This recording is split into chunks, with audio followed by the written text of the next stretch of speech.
John Pearson from Enduro 21. Welcome to baking hot Italy, in kind of in the middle really, where we've been testing the entire 16 bike off-road range of 2024 GASGAS model. I confess I didn't ride all the motocross bikes because I'm the editor of Enduro 21, so I'm more interested in enduro.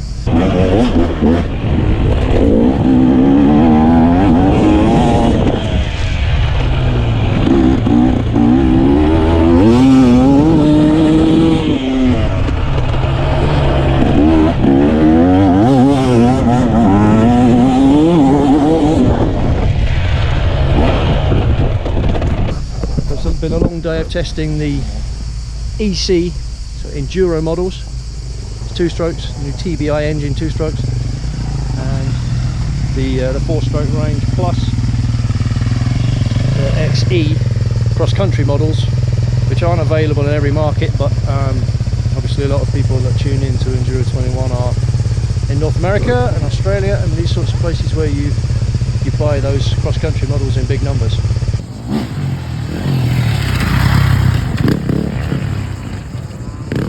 But I've ridden most other bikes. Did a few laps on a motocross track, but I spent way more time on the enduro loop, which is a lovely long test lap that they've got set up for us around here. Quite a mixture. Behind you can see is nice flat grass test.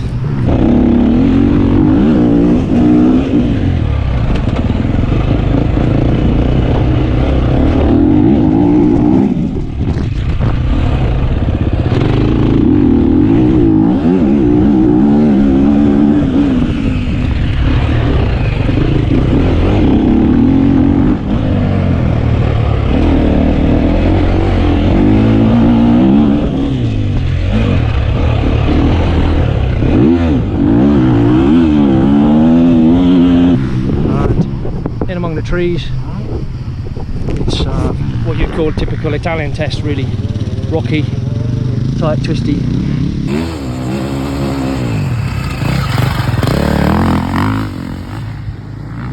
And yeah, difficult to find grip, especially with the front, because I've crashed a few times. Cut to crash.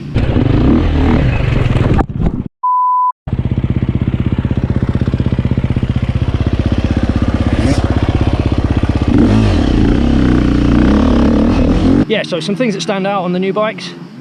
I think it's fair to say that the bikes that compare, if you're going to compare this to a KTM and Husqvarna, which I guess most people will,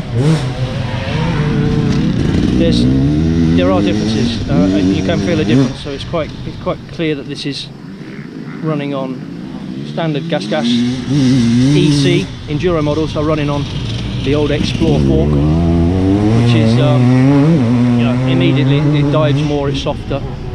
GASGAS's point of view with setting, with giving the bike that front fork, is that it's more for a trail setting, more for Europe, and they think more customers want that from this bike. If you don't want that, then you've got options obviously to upgrade the forks, or go for a Husqvarna or a KTM, which have the new exact closed cartridge forks on it, which are, I wouldn't say way better, but just for enduro noticeably better.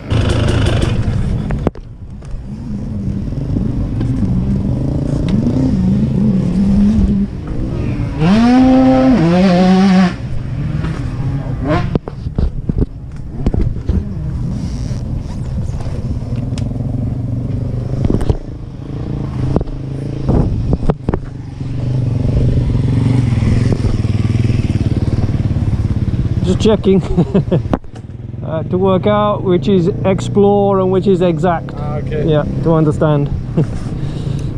It's different on different bikes, yeah? Yeah. It's important to point out that GASGAS have made the new Exact rear shock, which is a completely new design in this brand new chassis. They've tailored that basically to suit the Explore fork, so the front and rear of these enduro models do match each other, and you've also got options to use the clicker adjusters, make quick adjustments by hand. So having said that, I can definitely see why GASGAS have pitched these bikes in this way. There's a lot of people who will look at the specs and think, oh, why has he got the Explore forks on? But so I've just done a bunch of laps around this enduro course on the 500. The big 4-stroke engines are a bit vibey, by the way. You might want to bear that in mind. I get a lot of vibes through my hands on these new models, which I didn't get on the older bikes. That's besides the point. I just came out and did a bunch of laps. Okay, I'm tired by this point in the day. I've done a lot of laps, a lot of riding by now, and it's baking hot. But the first couple of laps, I tried to ride it like I had been doing before on the 250 2-stroke or the 350 4-stroke, you know, on the smaller bikes, the furry bikes, and I was quickly knackered. It quickly did me in. Couldn't do it. But I backed off and rode around like a, you know, just moderate speed, like a trail ride. And all of a sudden it makes sense, the bike makes sense. It's an easy ride, it's got a lovely punch of mid-range power. This 500, sorry, has definitely got a lovely bit of drive in the mid-range. There's a lovely new engine to it, and I can see why they do it. So it costs a little bit less money. It's got all the good stuff about the new bikes. The new frame, new position of the rear shock, so it tracks lines up through rocks, it tracks the line better. The only thing is, with the Explore fork, it's not as good as it was on the KTMs and the Husqvarnas with the exact front fork. So that feeling like the bike would track better up a rocky climb, or where on some of this long loop of the test here is getting whooped out and bumped out now, and it's making it harder to keep the bike in a straight line with these forks on. The comparison with the 2024 KTM and Husqvarna Enduro models is a simple one, really. You know, the handlebar bend is slightly different on the GASGAS bikes, but otherwise the major difference, the only major difference, is the suspension setting, and it's a fairly obvious one to make. There is a difference in the way that the bike behaves. It's a little bit less stable and a little bit more hard work to ride. The harder you ride, the more hard work it becomes, basically. The benefit of having the XC, the cross-country models here, is that I could jump on one of those and go and do the same track immediately afterwards and realise that it is down to the suspension. But that's me going at, you know, my decent speed. You know, that's down to the way I'm riding. If you just treat it like a trail bike and chug along and enjoy yourself, there's nothing wrong with it.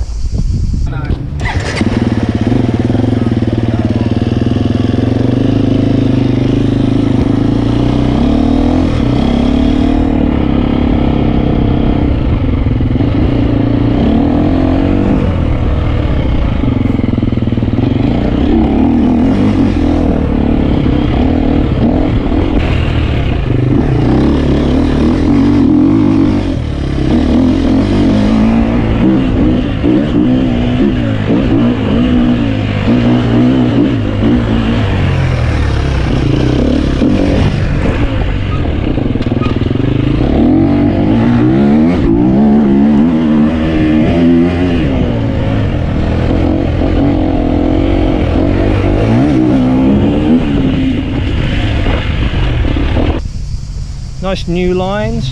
I love the shape of the bodywork. I love the way that the radiator cowls come in. Nice new shape to the front mudguard. You've got a lot more room on the bike to sit on it. Entering corners, bringing your legs up. There's a lot more. You feel like you've got a lot more space and a lot more control.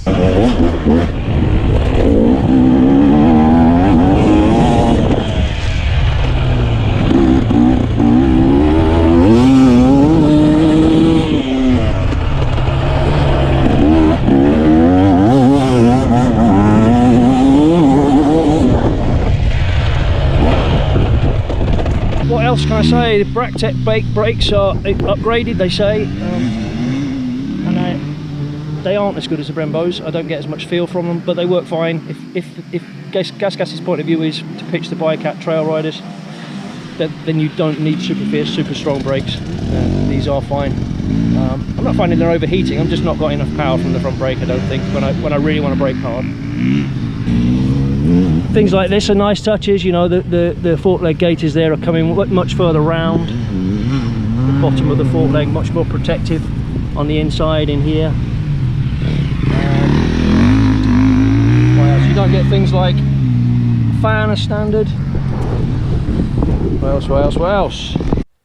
The top of the tanks, the clear plastic tanks on Enduro models, gets a pretty neat black cover there, which sits up there between the front of the seat, the new seat, which only has one bolt attaching it now, and goes underneath the fuel filler cap. Just protects it from mud and scuffing. I thought it was quite a neat addition to the design of the new bike.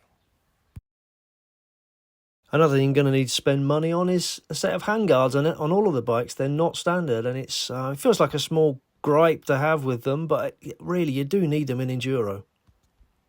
I'll be a bit nerdy and talk about the starter buttons and kill switches. The motocross range, which includes the cross-country bikes, has a different starter button and kill switch.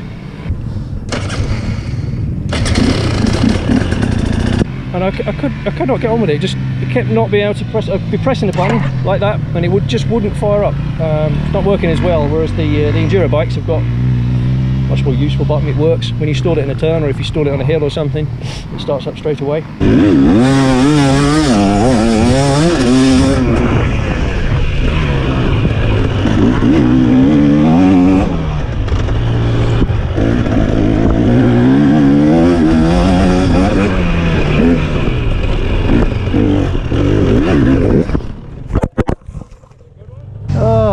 One point to make. I'm not so sure about the Maxxis standard tyres. They're okay, but they're running tubes and they're really hard. The conditions are really hard, and they don't want to keep repairing punctures, which no wonder I keep losing the front. Just a minute ago I went skittling right through the tape and ended up on my elbow.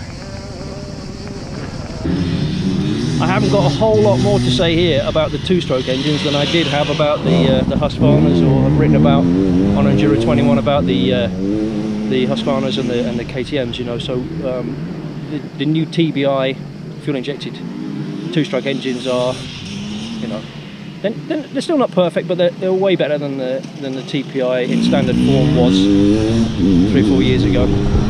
There's a school of thought that says that the Austrian bikes, KTM, Husqvarna, and or the GASGAS, with every generation is getting more tailored towards. Their bikes are getting better at hard enduro, so they suit. Letting bit clear, they suit Billy Bolt, they suit Michael Wagner on the GASGAS. But those guys have been developing these bikes, these two-stroke 300s, for quite a long time now. There's a school of thought which says that they're going in that direction, and that also makes them very good as trail bikes.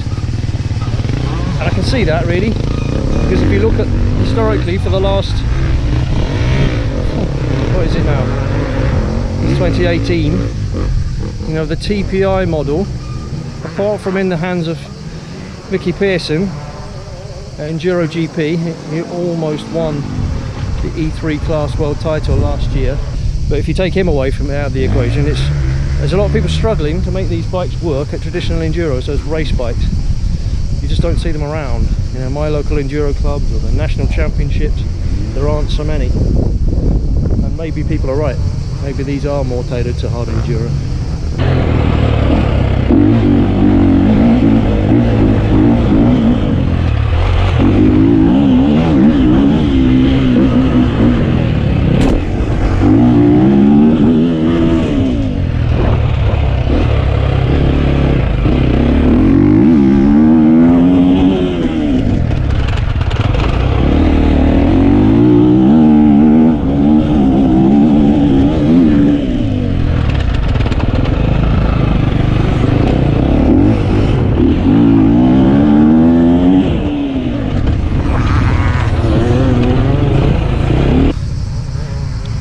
Jumped off the 500 onto the 300, and it made this feel like a rocket. The 500's not short of power, obviously, but the weight difference made such a big difference to me riding, and the punchiness of this power on this bike.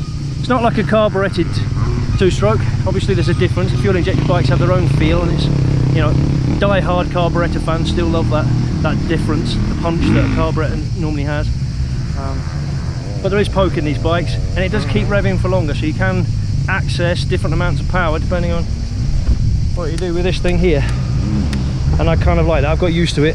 I think it is partly down to what you get used to. A slightly less focused, race focused kind of rider, slightly more trail end of the market, the enduro models that is.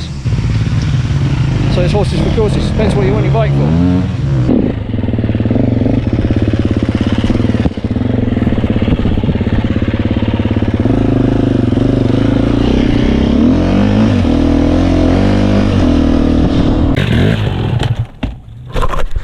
There you are. What are you doing laying down there? You fucker. There's a good one.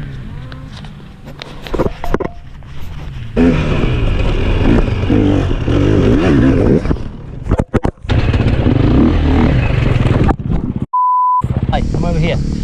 Woo! A big 500. Me and 500s in the woods. I'm not a match for it. It's hot here and I'm knackered. Get backache, I'm getting old.